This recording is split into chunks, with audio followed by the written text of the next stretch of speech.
I have been joined by Frederick Ewusi, who is the PRO of the Union of Professional Nurses and Midwives in Ghana. So, good morning, Frederick. Good morning. How are you? I'm doing good. Thank you so much for being with us. You're welcome. Firstly, how are your colleagues doing? How are you guys feeling in this whole COVID-19 situation we have on our hands?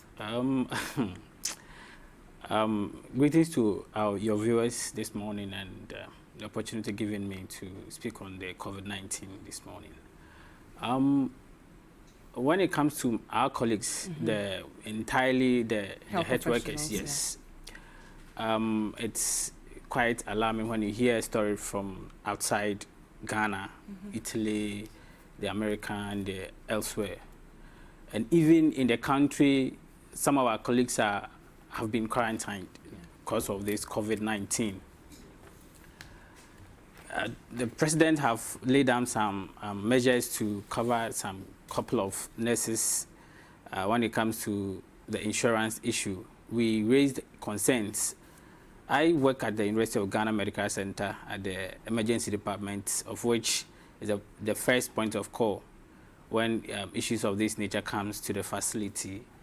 And as part of the rapid response team, we lay down issues and concerns that the health professionals are quite risk to this COVID-19, and so we need a lot when it comes to the PPEs, that is the personal protective equipment, and things that we would work with because we are ready to work, and that is our profession. We sought an oath to work for Mother Ghana and elsewhere. We hear on the news that even this morning, the City News broke that there's 36 health workers at the Tamale Teaching Hospital who have been quarantined this morning. And these stories, one way or the other, put some fears in our colleagues. But we are here to encourage them that they shouldn't be afraid because the Lord is on our side, and we are pleading the government to provide enough PPEs. Because if there's no PPEs, we can't move to the war. And let me put it that way. There had been incentives though, but we're expecting the government to do more because we hear that frontliners. In my perspective, I think every nurse who is out there working is a frontliner. Not only those who are going close to the patients, because we run shifts. You have to go rest and rejuvenate yourself and come back again and work. We are hoping that we'll be able to contain the infection. We're able to contain it so that we wouldn't have the influence of more COVID-19 cases, confirmed cases. That's our prayer, so that at least the thing will calm down and our people will also have their peace of mind. People are afraid. How are you guys dealing with your mental health, actually? We have psychologists in our facility who, one way or the other, encourages us and give us infos on how to go about these issues. Because when you hear your colleague has been infected, from the onset, when you hear someone is having COVID-19, we were thinking that you are going to die, but that is not the case. Majority of people survive. That is not the case. I think there should be a forum where we will discuss the COVID-19, how the immune system fights it. Because I think majority don't know. Are aloof of when you say COVID. All that we know is it's a virus. So that's a brilliant question for Dr. Kelvin Owusu, who will be joining us for the health sector later. Yeah, it's a virus that comes I'll let you wrap up your opening remarks and introduce the next guest. So I think the government should provide more. And the incentive when it comes to the insurance, it should cover all the nurses. We are pleading to the government that it should cover all the nurses and not only the frontliners. Because how do you define the frontliners? Definitely. Do you understand? We don't understand who is a frontliner. So far as I'm there, I'm taking care of. Yes, I am a frontliner. It's not necessarily someone who dons the coverall, puts some mask and else things, boots the gum boots and goes there. But the OPD nurse who even takes notes, who even, takes the temperature, vitals of the patient, is a frontliner. And not only those who are in the personal protective equipment. We are pleading that the government should also see the private facility, because the LECMA doctor who has been... We will get to that story. So on that note, let me introduce our next guest. All right, thank you very much. I had more. Who's the Executive Director of the Bureau of Public Safety. As you can see, Frederick is far from me because we are, respecting social distancing, and Nana Yakwada is joining us virtually as part of the process to stay home and not come out. So good morning, Nanaya. Good morning, Jifa. How are It's you? unfortunate. I'm fine, thank you. Days that I want you to interview me, then they will bring my friend. And days that I'm away, they will put you in the seat. It's okay, but it's still good to have you here with us virtually. It's always a pleasure having you. I hope you're well. I'm great, thank you, Jifa. Okay, so- And good morning to your in-house guests and your viewers. Okay, I like what you've done with the background and everything. You're ready. We'll take a look at our first story here. And Frederick hinted it a bit, so I'm reading from citynewsroom.com. It says, Lekma Hospital doctor confirmed COVID-19 positive. So we take that story from citynewsroom.com. A doctor who works at the Lejokuku Municipal Hospital at the Lekma Hospital at Teshi in the Greater Accra region has tested positive for COVID-19.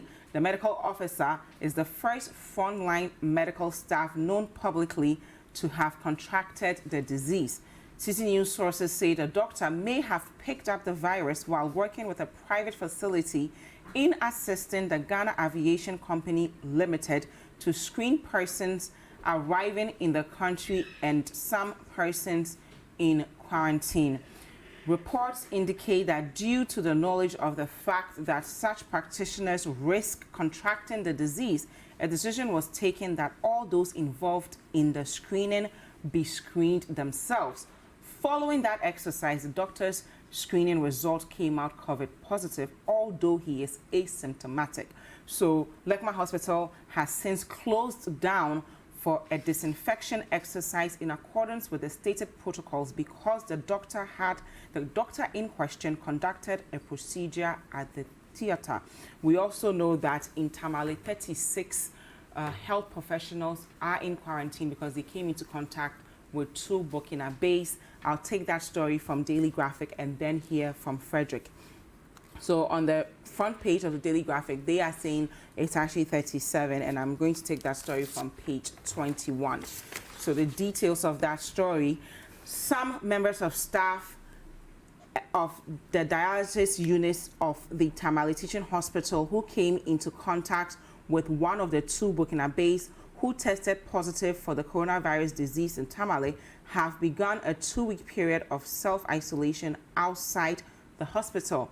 The affected medical staff, numbering 37, include doctors and nurses at the unit. So before I even get to Frederick, I think we should hear from Nanaya on this because they were championing us even instituting the lockdown as far as last week.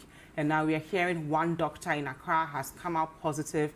36 or 37 doctors in Tamale are in self-quarantine as a result of coronavirus. Nanaya, your thoughts on the story? Well, I think it's unfortunate, but it's expected. We have heard severally from leaders that we are in a war, and we all know that at war certainly there will be casualties, and these are our frontliners. We just hope and pray that even though they will be hit by all means, we hope that they survive such hits. And Jifa, if you would indulge me, just give me a minute and a half to appeal to my kith and kin way back in Ada and Togloku, to be specific. Ye man be Nenge Ada Togloku Titiru Ajokachewe Akwadawe Nita ke Ajabenwe. Aklawa bime wale wamion lokawu se ake wukuba ne jamawu ole komion emalam ne jamawu acheke coronavirus o enye awiye nye geomikla ne waheya beni pure ebaje wamam ne wani nyegbo wani nye jamahiono nui kolo wamahiem nyelo badeke wahin wade fo wade befebem wake jale kenyu wa forward de be fe bim ne jamahio no wakonu iba nya doctor fo igbe nya nurse fo igbe kolo wakra wa saminya nye uno ne ibano okowe adabi wanyenya kla pepa motuno ke nyenu announcement no nyewu ne de nyema kone no feno ne efo edem akejale kanyu akefo dem ke unawe jale kanyu le hu ne umana hand sanitizer le hu ne ukepe odem ne yono kokonu ake wahiwa migba hu wagba wa mi ne umanu nyange de radio no social distancing kolo ke uya ko nani fu ngale jon ake koya ake hio ebenani se nomra de sane ke hio nyo ko nyo yo manye kolo wakra wa bomade ne wahiwe mausina ke hanye kra motu. Nana, can you kindly wrap up for us and translate briefly for our viewers? I've actually wrapped up, and perfect. I want to thank right on time. Thank you very much. So, like I was saying, I heard the in-studio guest actually say that the government must come through with protective equipment. Yeah. But your thoughts in general about this whole lockdown? You were calling for the lockdown. We're finally instituting a partial lockdown. What are your thoughts on day 2 of the lockdown and the days ahead? Well, yesterday, per our observation, we realized that the compliance level is okay, is appreciable. But from what we saw yesterday, if it's anything to go by, there is no doubt that in the coming days, we are going to have challenges with compliance. We have said this because, we have been on the case of the law enforcement agencies to, as much as possible, minimize the use of force. And, per nature, there are people who take things for granted. We have seen videos circulating about people just wanting to step out only to observe whether people are observing this lockdown. Which is human nature, really. Yes, and when you have such people coming in, we will need to talk these people back into their cubicles. And so we would want to see education up, in these times, because we must all realize, people must realize that for us to defeat this virus, we need collective discipline. Yeah. If we have people who are moved by sheer curiosity to violate these restriction orders, we are going to have challenges. There are people who also were literally, yesterday, my engagement with some of the security personnel, there were people who were literally on the roads because the roads were empty and they were just driving around town. Which is what not to do. Which is very, very worrying. And so moving forward, we would want to see education up. We should up the scale of education that we are doing. We should appeal more to people, for people to understand that COVID-19 is a reality. Even if they did not know, now our doctors are going down, our nurses are going down, our politicians are going down, ordinary persons are going down. So it is not a condition to actually play with. I believe that the police from yesterday, the law enforcement have done very well. We have very, very good news coming in of human rights abuses. And so we believe that the path that they have chosen from yesterday, we would want to see them, continue to tow that path, engage people, talk people back into their cubicles, advise people back into their cubicles, and troublesome ones should be taken care of within the remit of the law. Okay, now summarizing it for us, moving on as far as, concluding, what more should we be doing with the 12 days left? What should we be doing after the 2-week partial lockdown from your perspective? Well, per our engagement at the Bureau, we anticipate that the 2-week lockdown may be extended. We anticipate, it's not good news. No. That's what we anticipate. We anticipate that may be extended. The coverage also may be extended. If what we saw, the movements we saw within the 2-day window, if it's anything to go by, the coverage may have to be extended by all means. We also anticipate, also expect the government or the response team to now put out graphically the spread in Ghana so that people will appreciate. Look, right now, everything is in the bosom of the government and the Minister of Information. We called for a lockdown of the Greater Accra region and Ashanti region. The state came out to do lockdown of certain spaces within the two regions. It's because they have the data. We want the state to put this data in graphic terms out there. So if we have the map of Accra and then we see the dotted area, we can appreciate the red zones and the not so the dense red and the sparsely red zones. Then people will understand that this is really a scenario that we need to take care of. We would want to see in graphic terms the contacts tracing, where the contacts are being traced to, so that people will appreciate, because look, people are hearing about COVID-19 and attempts being made by government and all, but they can't visualize it. We need to put this in visual reference for the Ghanaian people so that people will understand. We need to come up with some education videos of people, in real distress. Okay. That's what people want. We need the media to move into the ICUs. We need the media to move into, the spaces where these persons are being kept, engage with doctors, frontline doctors, and occasionally engage with patients for people to understand. We have come across people who are challenging that this whole thing is a conspiracy theory. It's something that... It is definitely not a conspiracy theory. But so please wrap up for us, Nana.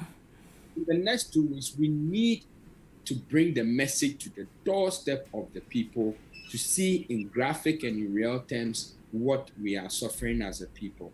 Thank you very much, Nana Yaw-Kwada, for joining us. I would have preferred you to be in studio with us, but it's also good to speak to you virtually, and I hope you enjoy the rest of your day. I hope you too. Have a nice day.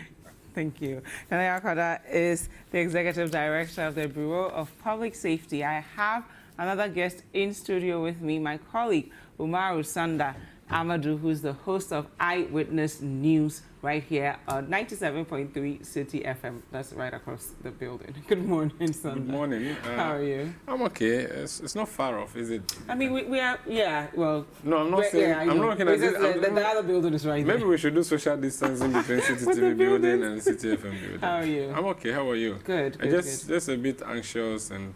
Why are you anxious? I don't know. I mean, this is something that, like I said, 3 months ago, I had never even heard the word Wuhan. I didn't even know a city was called Wuhan 3 months ago.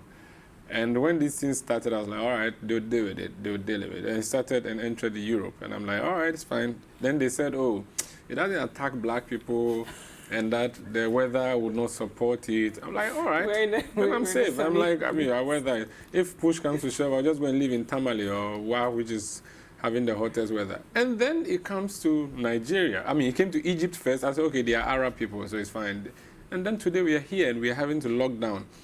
I mean, 3 months ago, or 2 months ago when we were entering the new year, I'm not sure anybody thought that even we were earlier not going this to get... month when we were going on Heritage Caravan, we were not thinking about who would have stopped Mogo from happening, for instance? Who would have stopped Accra Music Expo from happening, for instance? I was ready to boogie, But we're staying ahead of the curve, and we're doing the best we can as a country. And I think we should all be proud of the measures we've taken so far. And we're going to beat it. When this thing is over, the thing I will do... You have no idea. I can't tell you on radio, on TV. It's not TV healthy. Okay, so I read our first story from ccnewsroom.com about the doctor who has tested positive coronavirus at the Lekma Hospital. And 37 or 36 staff of the Tamale Teaching Hospital are now in self-quarantine because they came into contact with 2 Burkina Faso who were positive. So we're going to take Frederick's thoughts on that and then move to Umar Osanda Amadou. Frederick. Yeah. Lekma Hospital, first doctor tested positive in this country, and what's going on at the Tamale Teaching Hospital as far as 36 health professionals currently in self-quarantine. What does this mean for our health sector? We already know that doctor to patient ratio is nothing to write home about, doctor to nurse ratio.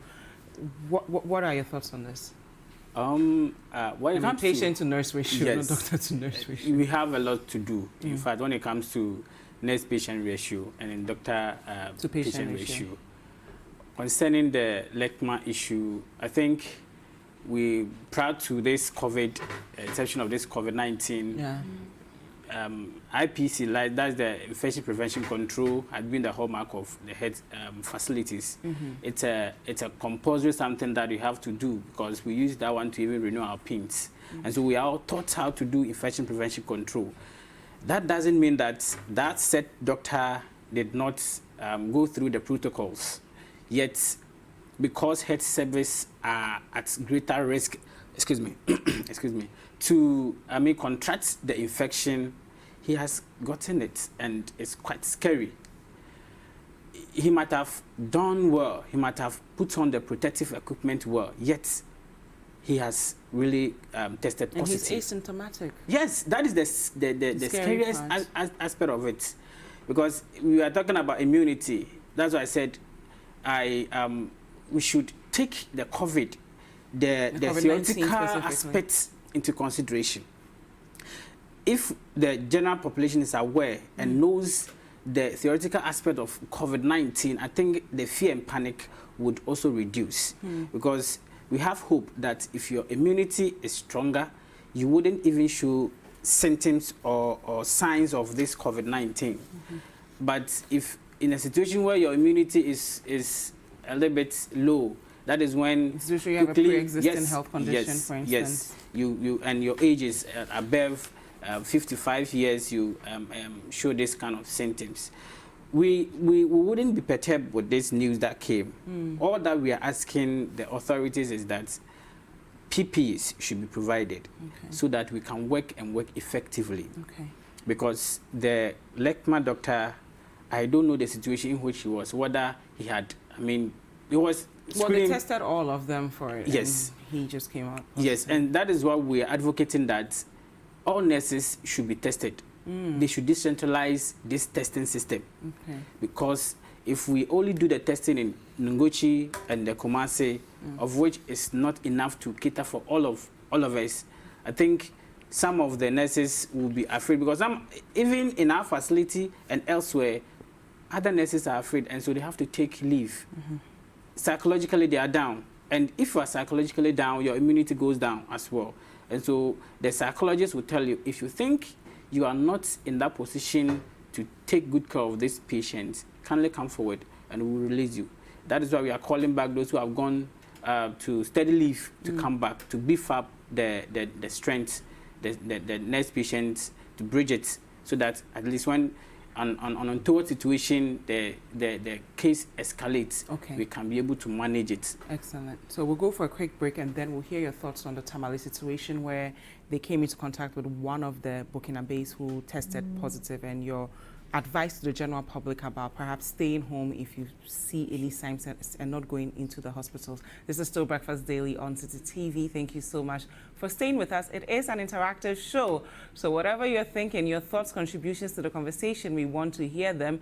Use the hashtag Breakfast Daily for us to hear what you're thinking, and the WhatsApp line 0550585832 to reach us directly. If you happen to be outside Ghana, the country code is +233. Don't go anywhere. We'll take these messages and continue the show.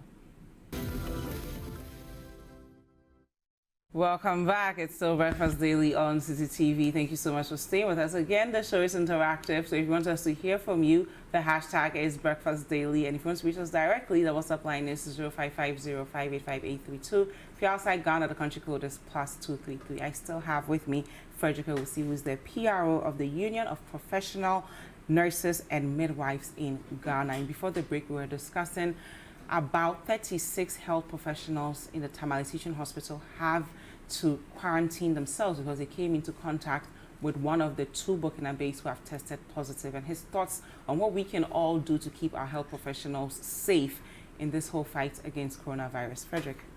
Thank you very much. It's very sad.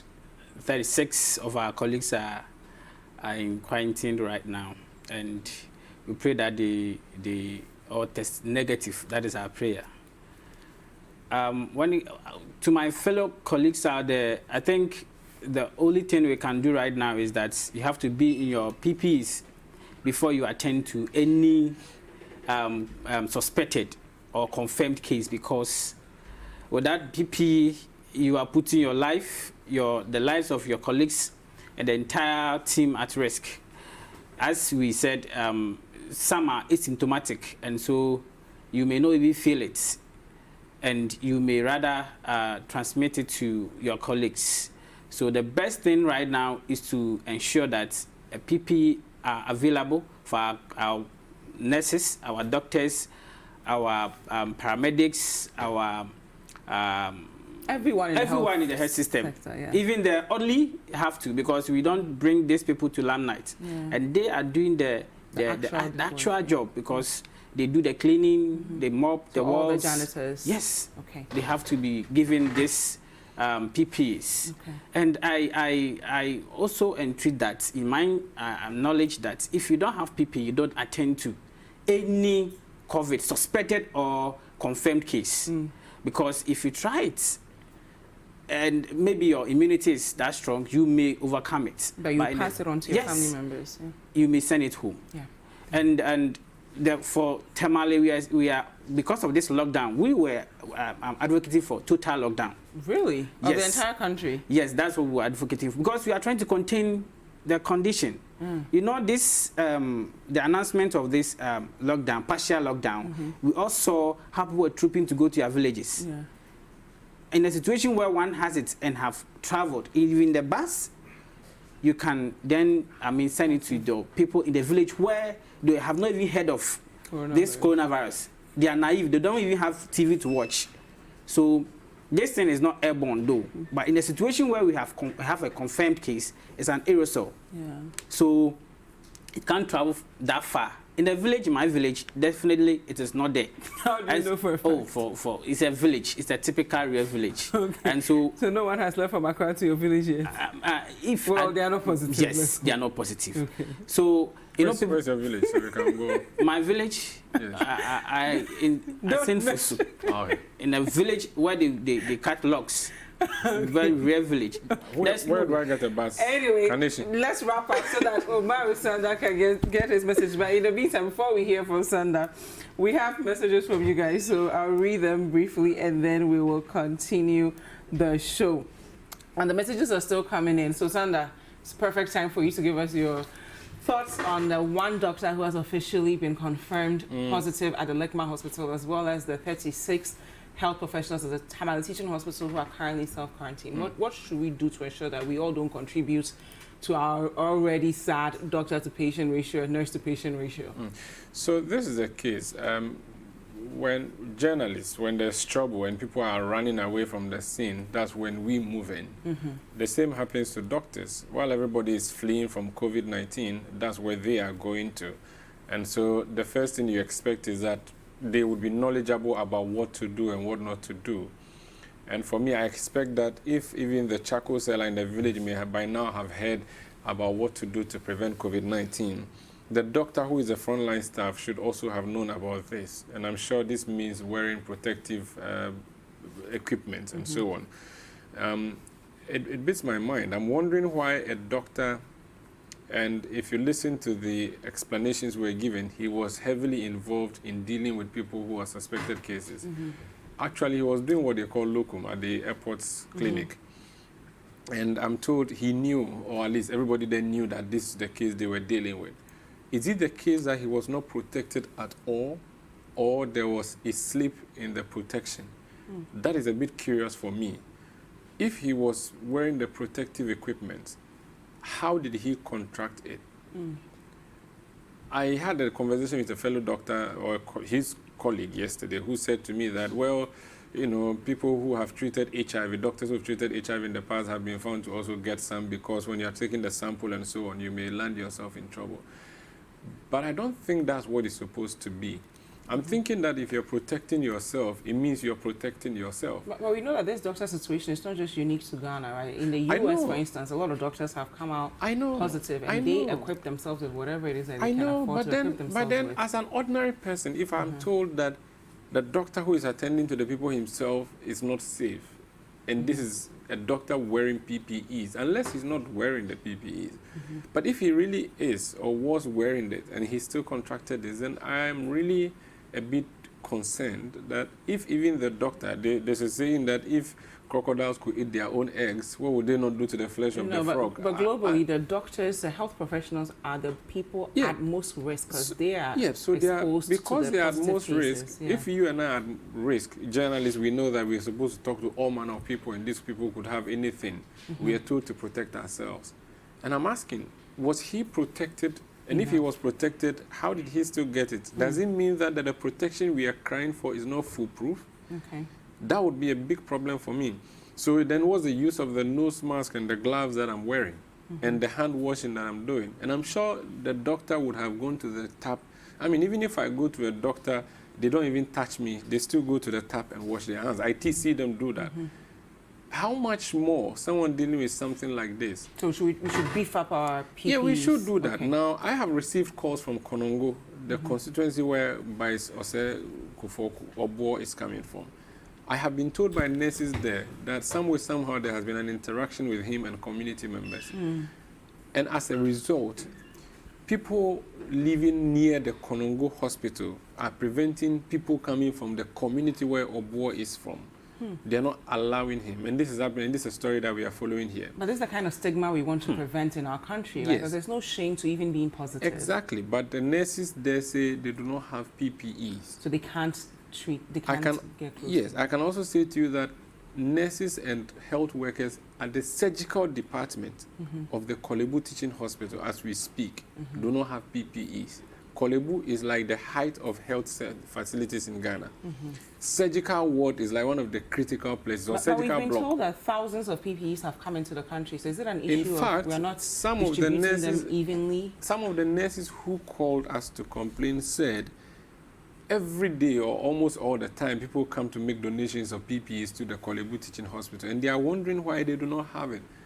Only people who are going on the theater wear the PPEs, and that everybody else is at the mercy of whatever happens. So we need to look critically at what's going on in our We need hospitals. to deploy more in the hospitals. You see, a carrier of COVID, when they appear at the hospital, is not written on their forehead. Especially those who are not showing any symptoms. Exactly. And if they don't even know, that makes it worse. If they knew, maybe they would alert you that, hey, guys, I'm here because I will not, don't touch me, blah, blah, blah. But they may not know. This is someone who's And just... if they know, they have no business being in the hospital in the first place. They're supposed to stay home and call. Exactly, but you know, education and all of this. So someone just gets a cough and they decide, well, this cough is becoming persistent, or they're having a high fever, and they decide, all right, let me just go to the hospital. And that's what not to do And in this coronavirus yes, days. and so they show up, and it's just a normal thing for them. They've come to me, they have, and you know how hospitals are cumbersome. You have to get a folder. Getting a folder can take you 1,000 So years. Sandra, should this be an opportunity for us to educate ourselves that if you have any sort of sign at all, don't take it as business as usual to go take a folder, go touch a pen. Yes. Just stay home. Okay. What but- should we do to protect but- our health but professionals? what if you have the COVID, but it has not manifested yet? What you have is a stomach pain. And that's not one of the symptoms, right? Yeah. You could even have a wound and you're just going to get treated. Because there are people who have showed up, they have kidney problems, and they've ended up dying as a result of COVID. So I'm saying that the person could show up in the hospital for any reason at all, not necessarily symptoms of COVID, but they may be having it. So, to begin with, when you enter the hospital, who are you going to meet first? Are these people protected? If even journalists like you and I, when we are going on the field, we wear the protective gear, how much more people who are directly involved? And I'm saying that for now, the hospitals, I believe, should be treating every Everybody case, as a every COVID case case, as a COVID and case. protect all health professionals Everybody with should be PPEs, protected. not just those dealing with coronavirus. The issue of the Lekma Hospital, like I said to you, he contracted this from the airport clinic. I do not know what's happening at the airport clinic, but we are told that there's been contact tracing. That's not even the worst part. He was at Lekma Hospital. He performed a surgery, or he helped deliver a woman. That woman and her baby. What is the state of affairs as we speak? The nurses who were on the ward or the theater when he was delivering that woman, what's happened to them? Okay. We have received information from a lot of the nurses that Lekma Hospital has not quarantined them. They've asked to be quarantined. That has not happened. They want to be, I mean, they are doing it in their homes, but they do not have the necessary logistics to do that. And it's becoming problematic. Okay. We are also told that there were other medical staff who were present when he was doing all of this. And this is someone who comes to do consulting.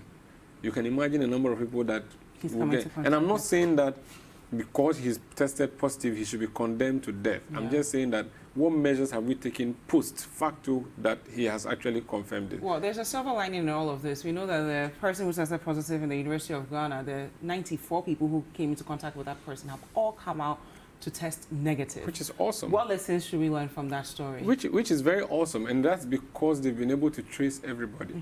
What if people have not been traced properly?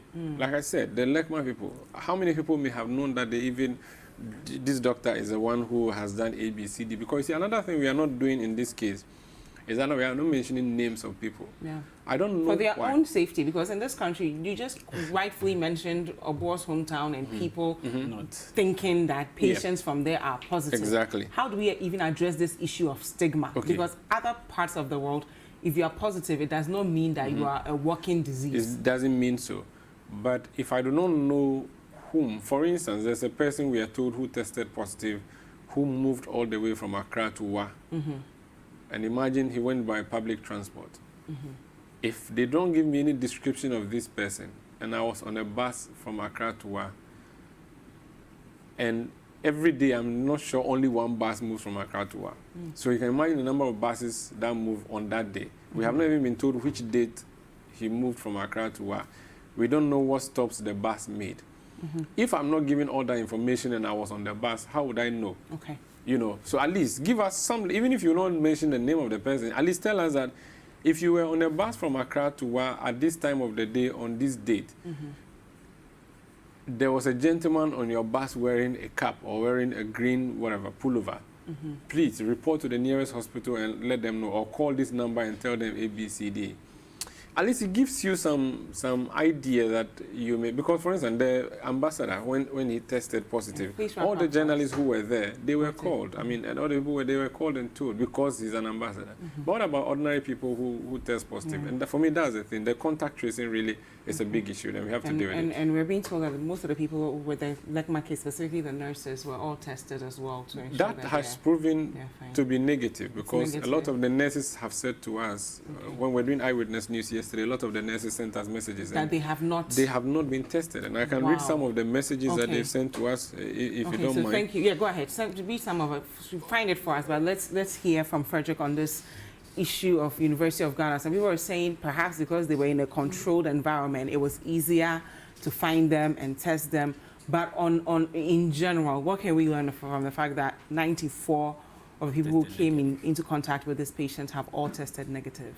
I think when the news broke, there was proactiveness in the search of this, in the way of tracing those who might have come in contact with the positive case. Because of the proactiveness, we were able to at least get the people, and the school was also ready to help. Yeah. That is why they have to close the school immediately to contain the condition. We thank God that they've all come out to test negative, and we are happy for that, because we would be the first point of call, the University of Ghana Medical Center. We are close, very close to them. And now I think the social distancing, for them, all that they need is the social distancing will be the best. And the virtual lectures they're having online will also help. If they allow them to come back, wouldn't know. And I may not pinpoint that 100% contact tracing was done. Some might not might even forget. come out to say I came in contact with such, or you might come in contact but you not be aware that you came in contact with such person. So as we are all waiting for the deadline for this lockdown, or the 1 month that the university gave to their students that they should go home, social distance should be observed, and try as much as possible not to come close to their fellow so that they wouldn't get the infection. They should abide by it. And hand washing, personal hygiene, let's put in totality, personal hygiene should be observed. And I think we'll be able to contain the condition and reduce it and come out of this pandemic totally. Thank you very much. We've received some messages from our viewers, so I'll read them briefly and then we'll continue with our guests who are here with us. So where do I even start from? Okay. Eric Hakuna says, this turbulent times has clearly shown how wicked our market women are. In Koforidua, Agatha Market, prices of foodstuff are skyrocketing, rendering a lot of people low purchasing power. I suggest a team of security personnel go around to check this abnormal pricing in our markets. Let's stay home. I think the Greek minister came out to say that they can't really do much, but as consumers, if you find someone like Agatha Market, you know, profiteering, just don't buy from her. And if we all desist from buying from people who want to profiteer, they won't have any choice but to bring their prices down. Hello, you guys are doing a tremendous job. It is quite difficult to adapt to a new way of life, because I will plead with my fellow Ghanaians to try as much as possible to cope and also stay at home. For now, the only cure to COVID-19 is the vaccine called Stay at Home. Okay, I'm staying at home to live, so try to do the same. Alfred from Akoso, I think this is excellent. So the vaccine for coronavirus right now is to stay at home. Good morning. In fact, I don't know what's wrong with the people of Ghana. Only 2 weeks they disobeyed the instructions. Why? Okay, it's actually day 1, but I think the large majority of us actually complied. And this is coming from China, Kwamo. Good morning, I'm Bruce inside as Shaman. Please tell Ghana Water Company that they are not helping the situation at all. They will not allow water to flow in our homes. They need to be advised. Ghana Water Company Limited, please, we're telling people to wash their hands with running water and soap. So let's do our best to provide them with the water they need to stay clean. Jagos from Islam says, my fellow Ghanaians, please let us comply with the measures put in place by the government to help prevent the spread of this coronavirus. If you have nothing to do in town, kindly stay at home with your family because Ghana needs you. I think it's critical that feedback on the laboratory results of suspected COVID-19 cases get to the regions and districts as soon as possible to minimize the use of limited PPEs. COVID-19 suspects are attended to using the same level of precautions, PPEs, as in confirmed cases. Ruling out the diagnosis of COVID-19 in suspects early enough means limited PPEs are spread. This is coming from Steve in Sandema. Please, we are talking about preventive measures for COVID-19. Please, sometimes try to advise our sisters to stay away. Okay, I don't think this is the time for teenage pregnancy because everybody's home with their family members. But thank you, Frames, for sending that message in.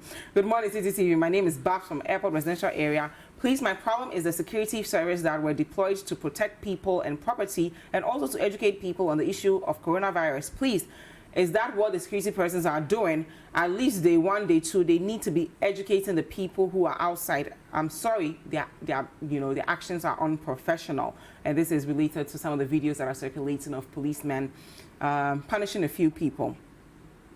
Okay, I vehemently and passionately calling on the government to establish COVID-19 testing centers in Greater Tamale than we are traveling to the south. I think every region now has a center for coronavirus. This is coming from AU Farouk from Tamale.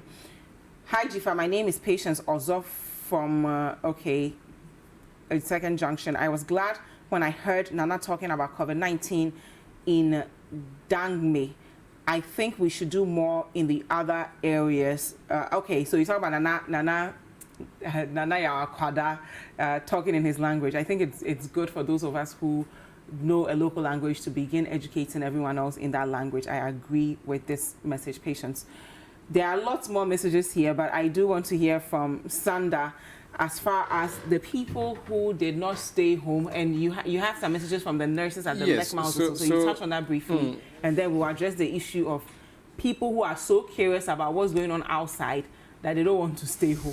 So some of us who came into contact with infected persons have not been tested, and no one is calling and checking up to tell us anything. Please, our families are calling and asking us questions, and we don't know what to say. Some nurses have still not been tested, self-quarantining in their single rooms with their families, Wow. while others are in hotels. Management has not even called to encourage them. Ask him about pregnant women who he operated on and so on, and the baby, have they been quarantined and so on. So these are questions that are coming from nurses who are Nurses from the Lekma yes. Hospital. So people who have Okay. been operating in the place, and now we are told that the theater is sort of being closed while they Yeah. try to disinfect the Yeah. place and so. So it's good, but I think more should be done. And this is not need. We shouldn't panic. Yeah. But when people hear that a doctor is infected or has tested positive, they will be scared. I mean, it's like in the UK, when the Prime Minister tests positive, even the Prime Minister himself tests positive, then you, the ordinary man, you have to be careful. And so that's But why... we do know that the large majority of people will go on to survive. Exactly. So that's why we all have to take seriously the instructions that have been given to us.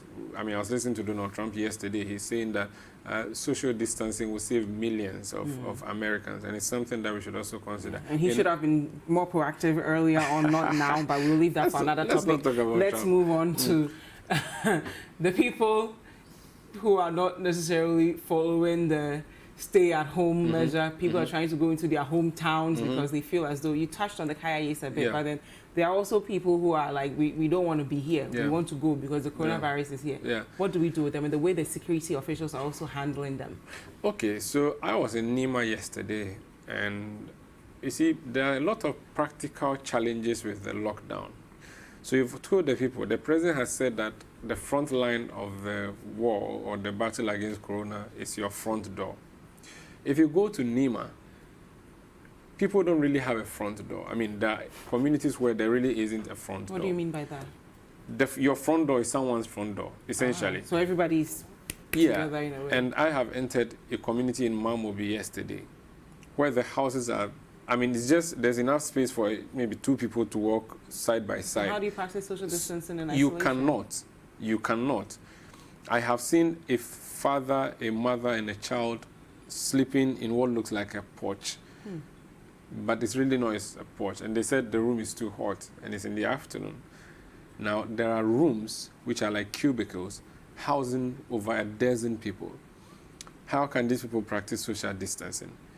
Has You- the state done enough to provide for people like the people you are mentioning? No, that would take millions of years. Our state did. But you because mentioned the minis- empty churches. We haven't done empty, it. Empty We haven't schools, done it. Empty dormitories. Our Minister for Works and Housing, MP for Ibuakwa South, lawyer Samuel Atachia, last year, or was it 2 years ago, gave us a grand master plan about For some affordable yeah, housing. to develop Nima. Around Nima, yeah. Yeah.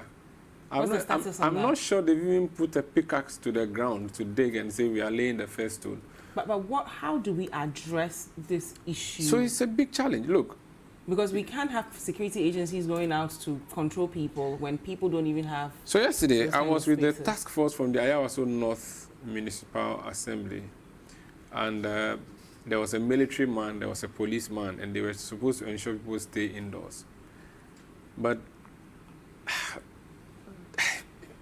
you should see it. Like, I went to a place where it's a kiosk that serves as a room for girls, and I know there were more than 4, but they told me there were 4, but there's so many in that room. And it's like a lotto kiosk, the size of a lotto kiosk, and they had a straw mat on the floor, and that's what they sleep on.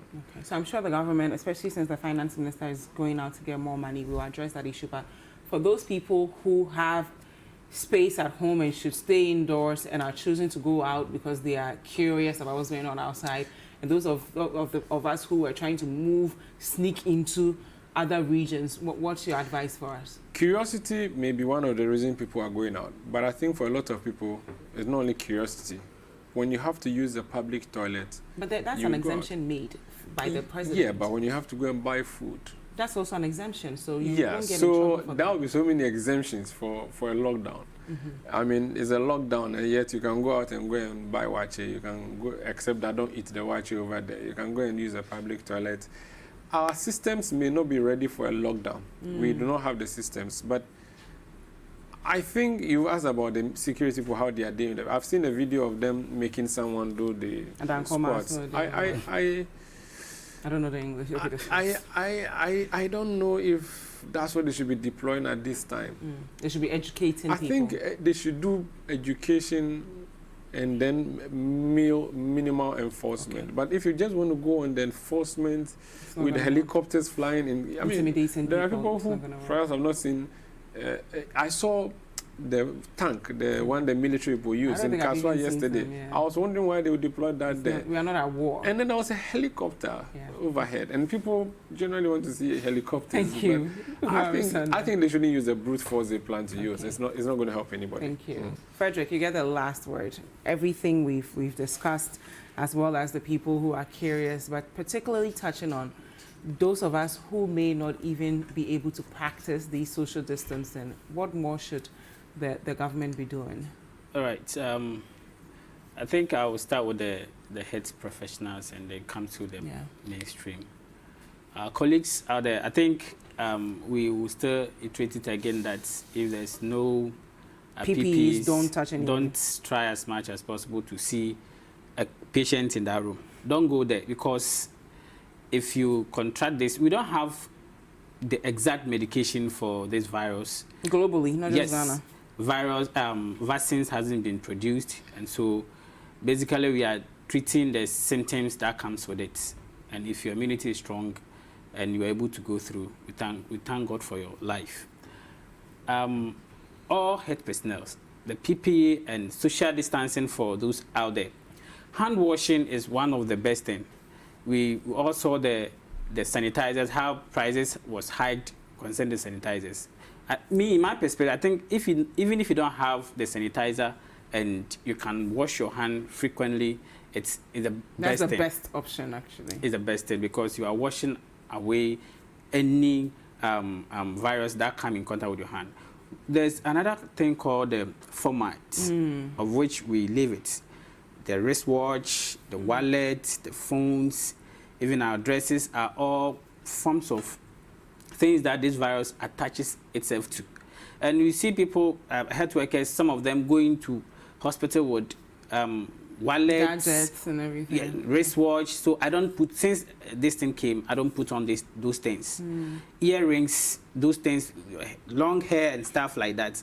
I think at this time, health worker, you shouldn't put on all those things. Make sure you go there with your phone with that wallet and stuff like that. Those things would help. And when it comes to the recalcitrant people that still want to come out and see, the curious in them, they want to display their curiosity, I think they have to stay away from it. Me, I'm afraid of police. I'm afraid of a military man. So I don't want to come out. Even yesterday, I was off duty. I have to stay indoor and sleep. And I think gain more energy to come here today and go to work this afternoon. That you're here with us. Thank you. So we are still saying that if there's no PPE, UPNMG is saying, don't dare go to the hospital and work. Because when you fall victim, it is you and your life. Thank you very much, Frederick Ewusi is the PRO of the Union of Professional Nurses and Midwives, Ghana. And of course, Umaru Sanda Amadou is host of Eyewitness News. You can catch him at 17:30 GMT on 97.3 City FM. Up next, we'll be talking to Dr. Kelvin Owusu. It's a time for you to ask him all the questions related to health that you may have about regarding coronavirus or COVID-19. So just send those questions in with a hashtag Breakfast Daily and a WhatsApp line 0550585832, and we'll be sure to ensure that he answers all your questions before we are through with him. If you're outside Ghana, the country code to use is +233. Don't go anywhere. David will be talking to Dr. Kelvin Owusu right after this.